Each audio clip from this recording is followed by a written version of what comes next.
Here in 1941, Galveston, Texas. Let's go back. Just talk to me. What was going on when you were just a little boy? Well, essentially, for me, it was as if I were growing up in Europe. My mother had recently arrived in the United States about 2-3 years ago, 3 years prior, and my father also had arrived. My mother's sister lived in Galveston, and she was able to arrange for my mother to come. On my father's side, his brother had been in Galveston for about 8 to 10 years, and somehow he was able to get my father here. Now, your parents didn't know each other beforehand? No, but you know, I'm pretty sure that my aunt had something to do with arranging the marriage.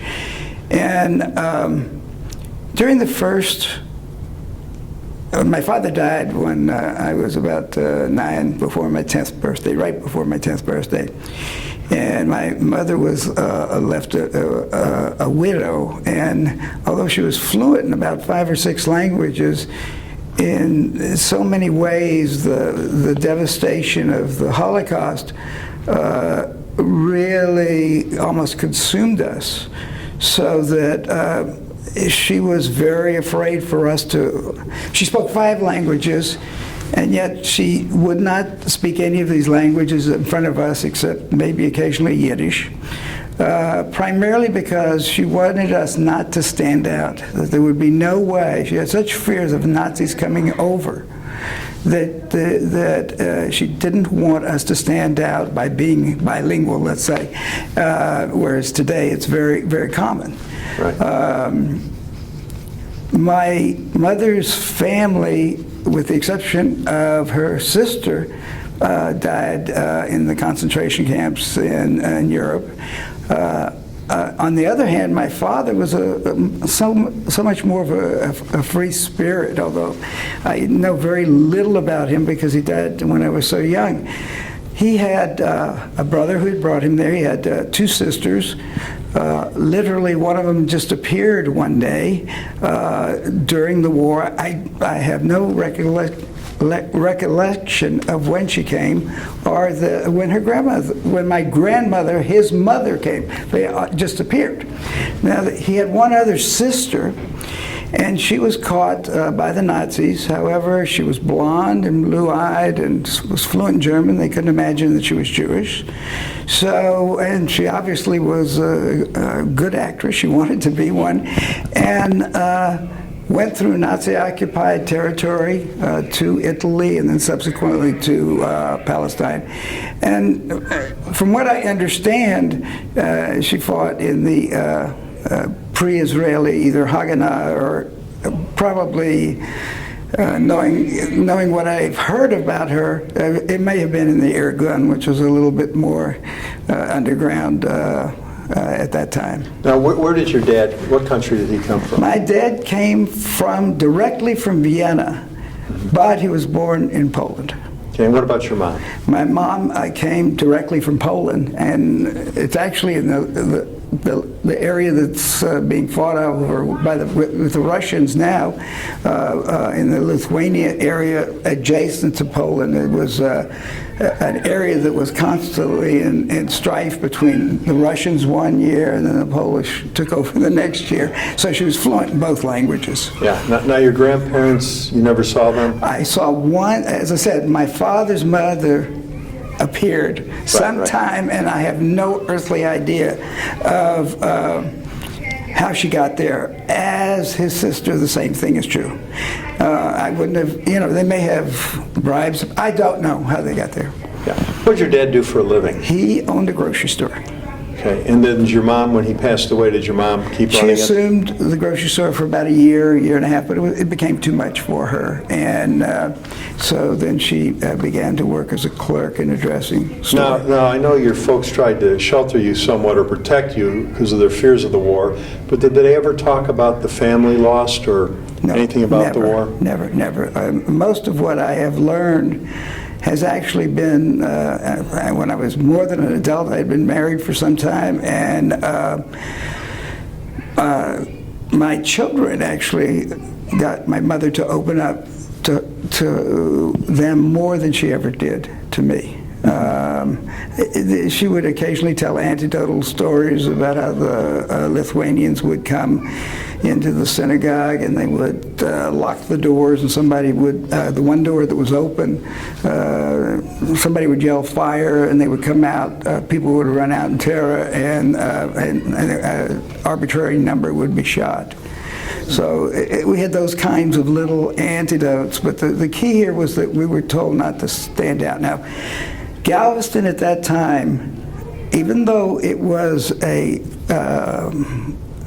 well-known city, was for me just very much like growing up in Europe. Mm-hmm. Yeah, yeah. Did you ever find out why your family settled in Galveston? Oh, because of my aunt, my mother's sister. Where'd you go to high school? I went to Ball High School. Okay. There we had 3 other Jewish boys and 4 Jewish girls, and that was the extent of the class of about 300.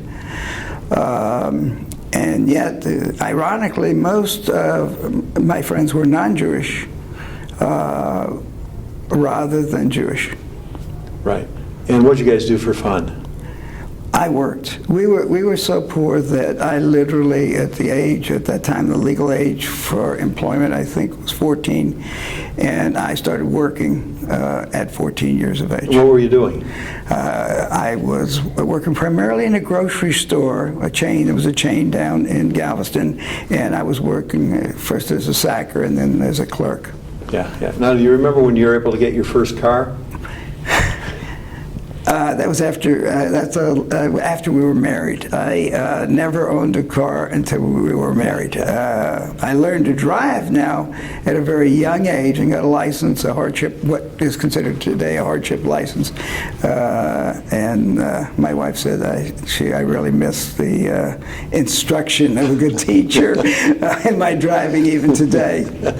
Now, your brother, older or younger than you? My brother's 3.5 years younger than I am. Okay. Now, after high school, was it to work, college, or in the service?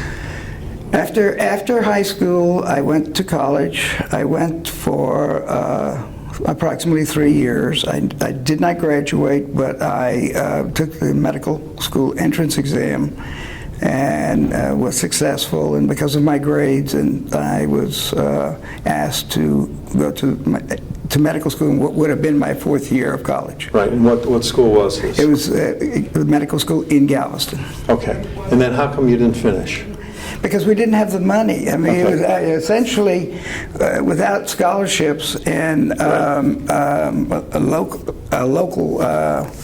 philanthropic organization, Jewish, in Galveston that loaned me money, I would not have been able to go to medical school. Right. So I didn't complete college, but I did complete medical school. Okay, all right, good. And after medical school now, what are you going to do? After medical school, I did an internship and residency, and also subspecialty training. They were kind enough to combine my pediatric training with a new emerging subspecialty called neonatology, and so I was doing both, and so I was involved in a lot of the basic studies with glucose in the newborn. Right, right. Now you also went into the service. Was that? That's after. When in our generation, essentially the day you graduated from medical school, you received congratulations from the U.S. Army, the U.S. government, and they gave us a chance to either go in the Army, Air Force, or Navy after we completed our college, if we would sign at the day of graduation and go into what was called then the Berry Plan. So now you go into the Army, and this is the Vietnam War era. Yes. What are you thinking? What's going through your head? Well, there was a lot of conflicts. I will not, just back up a minute. Case Western Reserve, where I trained, was the headquarters of the anti-Vietnam movement. Dr. Spock was there. He was one of our teachers. And I had very mixed feelings. I had an obligation to my country. They allowed my parents to come here, but I felt that I really should serve, and I did. And at the same time, I was not perhaps the most enthusiastic about the war, and was at that time worried about the war. Now, you stayed stateside, though? Yes, I stayed stateside. Okay, okay. And did they have you working as a physician then? A physician, yes. I worked at Fort Gordon in Georgia, and also in Fort Riley, where the infantry came back from Vietnam. Okay, now you mentioned some training from the famous Dr. Spock. What was that like? Well, it was interesting. Here's a man walked in one Friday after we didn't know that we were going to be lectured by him, and so walk in and we sort of were held in awe, and he starts asking us how to help him with his teenage kids that were acting out, and what does he think? What do we think we do? Now, also, as part of my training, the chairman of the Department of Pediatrics co-shared the Nobel Prize for the isolation of poliovirus. So we were very active in some of the early polio trials, but really more so in the mumps and the measles immunization. So it was just an amazing place to be at the time that I was there. Now, do you remember all the turbulence going on in the country during the Vietnam War? Yes. What were your thoughts on that? Let me give you an example. The first night, when you start out, you're not as confident as they are today. So the first night I was on call, in the emergency room, nobody showed up. And so I assumed that it was because I was on call. But it turns out they were having a riot. We were located in the inner city, and they were having a riot in Huff at the time. And the only way I found that out is the next morning when I left, as I was going to the highway, they had called in the reserves, and they were monitoring the city, and over the next week or 10 days, however it lasted, Cleveland was going up in flames, so I forgave God and everybody else. Now, after your time in the Army was over, did you go set up practice then? I came to Dallas, and what was the decision to come to Dallas? Well, actually, there was something in our ketubah that said that if we both couldn't mutually agree on a city, that we would come back to the place where the ketubah was signed, which was Dallas. Okay, well, tell me about meeting your wife. I met her when she had a date with somebody else, and I didn't have a car, and I rode with them to a party. I rode with her and her date and myself. It was a friend, and after that we started dating, and we subsequently became engaged and married. Now this was up in Cleveland. No, I'm still in Texas. I'm sorry. We're in college. And that's why the ketubah was signed down here then? Yeah, because we were married in Dallas. Okay, so you got married in Dallas, you came to Dallas and you set up residency, and then you became a pediatrician down here? A pediatrician, and also tried to do some things with this new subspecialty of neonatology. Mm-hmm. That was emerging at that time. Now, today it's very well known, but right. the early stages, and in some ways, the people in Cleveland were a little ahead of perhaps what was being done down here, and so it was a very awkward time. Yeah. What year was this that you came down? We came in '71. Okay. What have you noticed over the years in medicine, from when you started practice till today, the advancements, a little bit of what you're talking about now, how different is it really today? It's very different. Certain areas have progressed. There's marvelous treatments that are available. And yet it has really become more commercial than I remember it. people at Reserve were very humble. The hospital we had was an old hospital. Probably this generation wouldn't even go to it, and it was an excellent hospital. Which hospital? It was Rainbow Children's in Cleveland. Okay. We're still back in Cleveland. Okay. And you know, and then here I came, and things were new and fresh. Most of the physicians at that time had graduated from Southwestern here and had stayed on for their training. And so sometimes you have cultural differences, actually, just as you do in everything else in medicine, where they're more advanced in some areas, some other people are more advanced in other areas. Yeah. Was there one accomplishment that was like you were most proud of in your practice? Well, I'm most proud of my children and my wife and all she has done. I've done a lot of things in my practice and tangential to my practice. I established a public health clinic in Mesquite. I then was involved nationally and statewide in organizing clinics for underserved children, and we actually were recognized by the American Academy of Pediatrics for our work in Texas. And I've participated in various Jewish and social events and programs and helped initiate some of the things that today are thriving and are really just very amazing. Far exceeded any of our expectations when we first started. And did you get involved with the Jewish community here? Yes. Okay, tell me a little bit about that.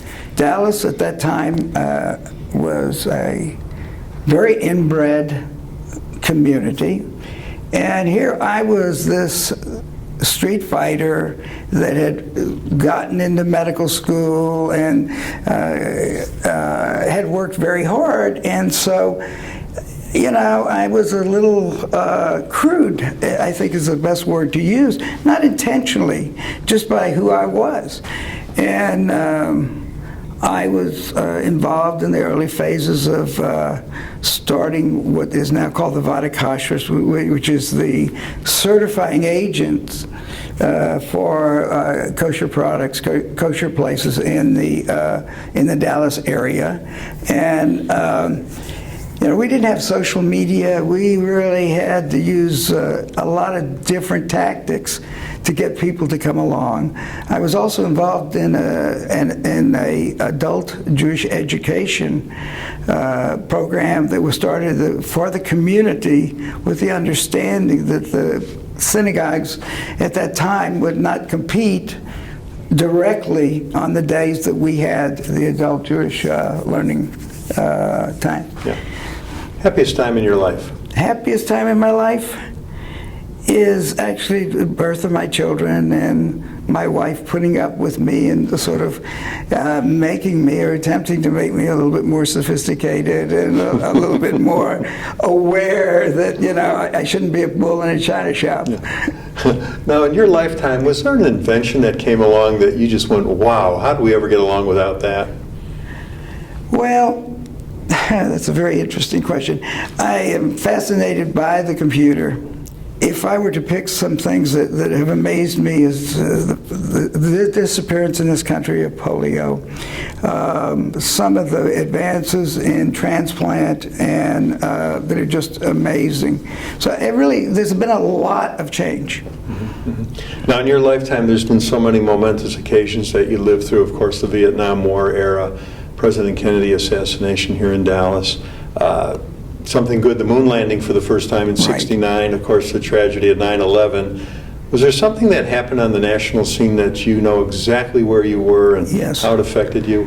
It was when Kennedy was shot. I remember that day very, very vividly. It was right around noontime, and we were starting a class, and it was actually we have grand rounds where we discuss cases. It was a psychiatry grand rounds. And we were supposed to go see Peter, Paul, and Mary that weekend, and everything obviously was canceled. And I was a little amazed at some of the responses of some of my fellow students about his assassination. In what way? Well, they weren't all negative. I mean, they were,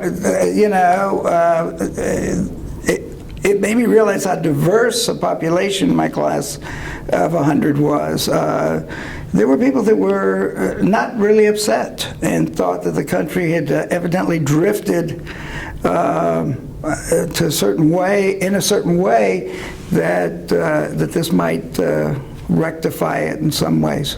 And it tore me apart. I couldn't believe it. Now, you and Eileen have 4 kids and 11 grandkids. Yes. What advice does Granddad have for that next generation?